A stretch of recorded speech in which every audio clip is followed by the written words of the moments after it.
छपुत्रहरू आज कहाँ होला? सातौँ पुत्र त बलरामजी हुनुहुन्छ, आठौँ पुत्र कहाँ कुन अवस्थामा होला? शिशु अवस्थामा त्याग्नु परेको थियो, तिनीहरूलाई पनि दर्शन गर्नु। अघि इच्छा गर्नुभयो देवकी माताले आफ्नो आमाको इच्छालाई बुझेर भगवान कृष्ण परमात्मा बलरामजीका साथमा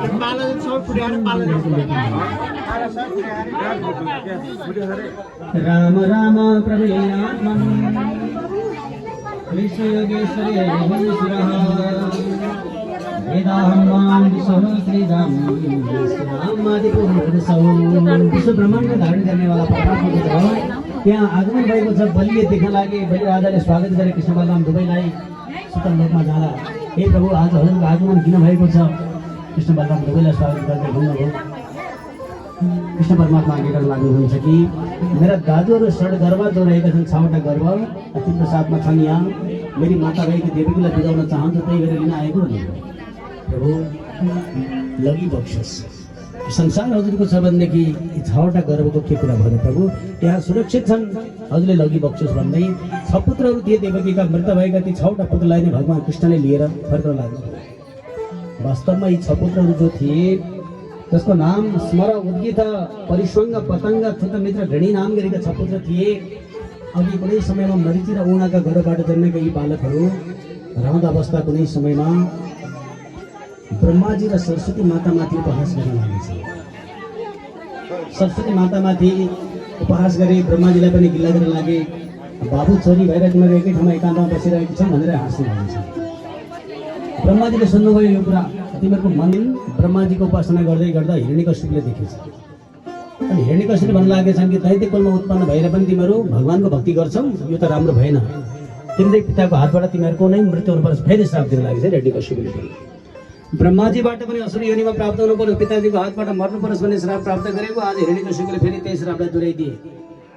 तत्कालै यी षड्गर्भहरू पछिल्लो जन्ममा आएर फेरि पुनर्जन्म लिने अभिलाषा राखेका हुन्। कालनेमी नाम गरेको दैत्य पछिल्लो जन्ममा कंस भएर जन्मेको हो र तिनै कंसको हातबाट मर्नुपर्ने वरदानको कारणबाट देवकीलाई निमित्त बनाएर 6वटा पुत्रको रूपमा प्राप्त भए। कीर्तिमन्त, सुसेन, उदयमान आदि गरेका 6 पुत्रहरू। भद्रसेन, ऋजुदह र भद्रदह नाम गरेका यी 6 पुत्रहरू जो भएका हुन्, देवकीका 6 पुत्रहरू नै पूर्व जन्मका कालनेमीका सन्तानहरू थिए। आज कंसासुर कालनेमी भएर जन्मदा यिनले नै मार्नु परेको कारण हो। जसलाई वज्रमय भएका ढुङ्गामाथि लगेर बसिरहेका थिए कंसासुरले। अनि यिनको 6 पुत्रहरूलाई ल्याएर अब देवकी माताको अगाडि उपस्थित गर्न लाग्यो र देवकी माताले पनि देखिन् 6वटा पुत्रहरू आज ठुला भइसकेछन्। मेरा सानो अवस्थाका बिचमा रहेको आज 6 पुत्र देखे भन्दै भगवानको यो अलौकिक शक्तिलाई अभिनन्दन गर्दै अब आफ्ना पुत्रहरू 6वटा पुत्रलाई अङ्कमाल गरेर देवलोक पठाउनु हुन्छ। यसरी आमालाई दर्शन गराएर 6 पुत्रहरूको पनि भगवानले आफ्ना दाजुहरूको दर्शन गराएर जो देवलोक पठाउनु भएको प्रसङ्ग पनि यहाँ पढ्नु भएका छन्। यी चर्चाहरू जब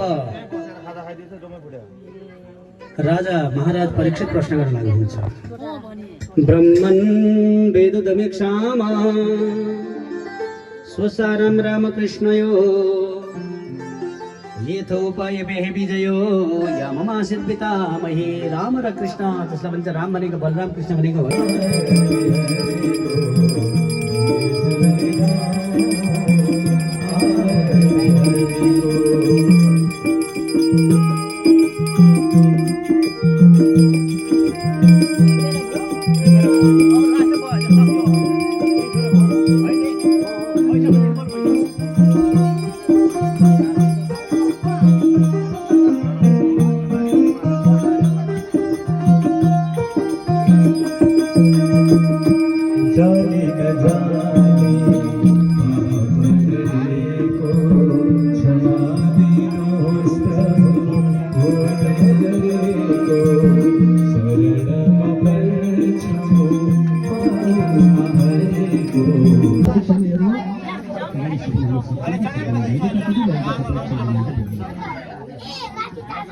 यस्तुमां भजते नित्यं वित्तं तस्य हरामि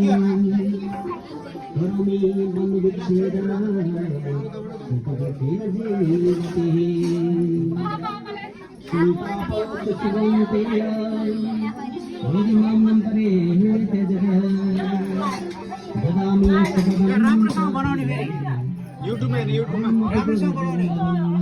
मेरो भक्तलाई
हरि हरि आयो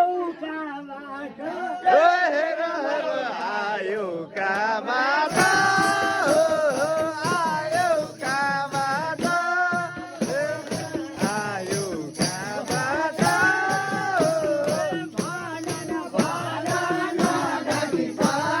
आयो काबाट भन न भन न डाँटी भन आयो काबाट हरि ओ बसिन्दो गैला बसिन्दो गैला केलाई छ र बसिन्दो गैमा कठैभर केलाई छ र बसिन्दो गैमा हरि ल नाचौँ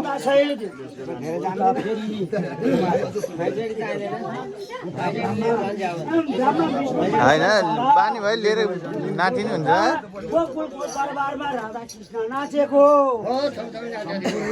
रमाइलो हेर्न पर्यो भनेर नारायण हरि लागे हेर्नलाई ए हेर हेर लागे हेर्नलाई हो हो लागे हेर्नलाई लागे हेर्नलाई हो हो